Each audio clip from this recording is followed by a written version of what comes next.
Bienvenue. Aujourd'hui, on explore ensemble deux articles de Riposte laïque. Ils concernent une personne, Nathan Colin Aronovitz, décrit comme un militant antifa. Oui, bonjour. Notre but, c'est vraiment de voir quel portrait ces textes dessinent, ce qu'ils racontent sur lui, sur les faits rapportés. On se base uniquement là-dessus. Exactement. Et c'est important de noter la source. Riposte laïque, des papiers signés Cyrano, Albert Nollet, et tout tourne beaucoup autour d'un procès récent, qui aurait eu lieu début août 2025. Ça colore le récit, forcément. Alors, justement, allons-y. Qu'est-ce que ces articles nous disent sur les faits reprochés? Il parle d'une altercation assez violente, apparemment, pendant une manif à Paris, sur le boulevard Magenta. Hmm. Des militants de Némésis, un groupe identitaire, et puis aussi des journalistes de Valeurs Actuelles auraient été agressés par Aronovitch. Une vidéo partielle existerait selon les sources. D'accord. Et ce procès du 5 août 2025, il est central, j'ai l'impression. Ah oui, complètement. Les articles s'y attardent longuement. Déjà, sur sa description physique, très peu flatteuse, on trouve des mots comme crasseux, sale gueule. Bon. Ah oui? Et puis, il y a la défense. Apparemment, elle a d'abord essayé de faire annuler la procédure. Pour quel motif? Alors, les conditions de garde à vue, jugées insalubres. Et ça poserait problème à cause de ces troubles obsessionnels compulsifs, les TOC, D'accord. notamment un besoin de se laver les mains et aussi un TDAH, un trouble déficitaire de l'attention avec hyperactivité.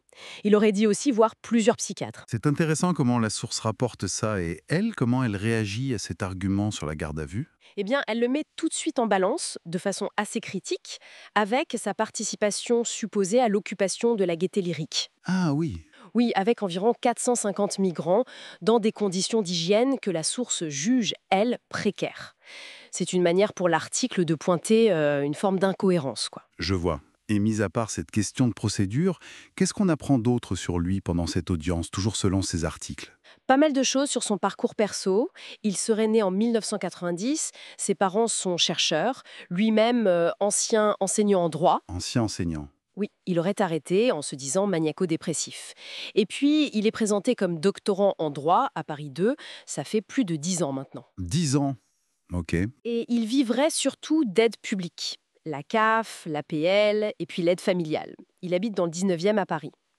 Le mot parasite est même utilisé par la source pour le qualifier. Parasite, c'est fort comme terme. La source explique pourquoi ce choix de mots. C'est lié à l'image qu'elle donne de lui. Cet éternel étudiant qui vit d'aide publique tout en menant, selon elle, des actions militantes violentes. Hmm. Les articles mentionnent aussi sa compagne, une actrice. Elle était là au tribunal, apparemment inquiète des menaces en ligne. Elle aurait aussi été présente lors des faits initiaux à la Bourse du Travail, selon la source. D'accord. Et sur ses motivations, qu'est-ce que des articles avancent comme explication à son militantisme? Alors, d'après ce qui est rapporté, Aronovis lui-même ferait un lien entre ses origines. Il serait petit-fils de rescapés juifs roumains de la Shoah et son engagement antiraciste et antifasciste. Ok. Il se revendiquerait aussi du service d'ordre d'un collectif des jeunes de Belleville qui serait lié au syndicat Sud. Et pour l'agression en elle-même, comment il la justifierait? Il aurait présenté la violence comme une réponse légitime. Il aurait entendu des slogans qu'il jugeait racistes ou antisémites. D'accord. Mais la source? Exactement, la source conteste ça fermement, en tout cas pour ce qui est de Némésis. Elle parle même d'inversion accusatoire. Mhm. Il aurait aussi refusé de faire appel à la police parce qu'il la jugerait contre les migrants. Et puis, les articles notent l'utilisation de gants fins, pas coquets selon lui, le port d'un masque pour pas être identifié et son refus de donner les codes de son téléphone. Tout ça pour souligner, selon la source, une volonté d'échapper à la justice. Oui, on voit bien le portrait très négatif qui est brossé. Comment la source analyse son profil de façon plus générale? Elle utilise des termes comme voyou antifa, éternel doctorant. C'est une façon de le définir d'emblée. Oui, ça cadre le personnage. C'est ça.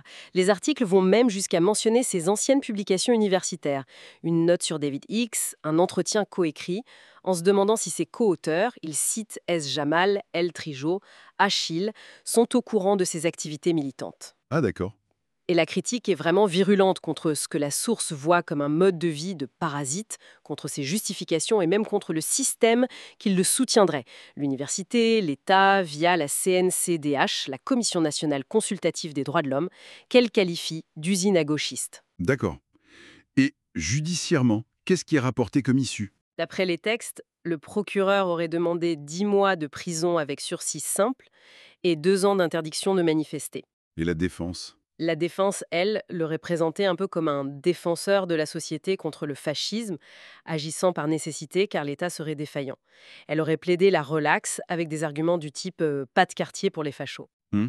La source en profite d'ailleurs pour critiquer l'absence lors de l'audience de l'avocat commis d'office pour Némésis, et le verdict était attendu pour le 8 août 2025, donc une date qui est passée au moment où on parle. Donc pour résumer, ce qui ressort de ces articles de Riposte laïque, c'est vraiment une construction à une image extrêmement négative de Nathan Collin-Ronovitch. Il est dépeint comme un militant d'extrême gauche violent, manipulateur, qui profiterait du système. C'est le récit très spécifique de ces sources-là. Et pour terminer, peut-être une petite question à laisser en suspens.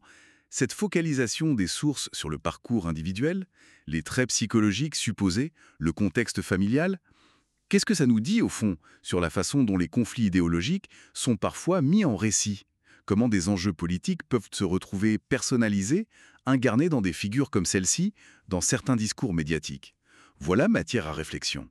Merci de nous avoir suivis.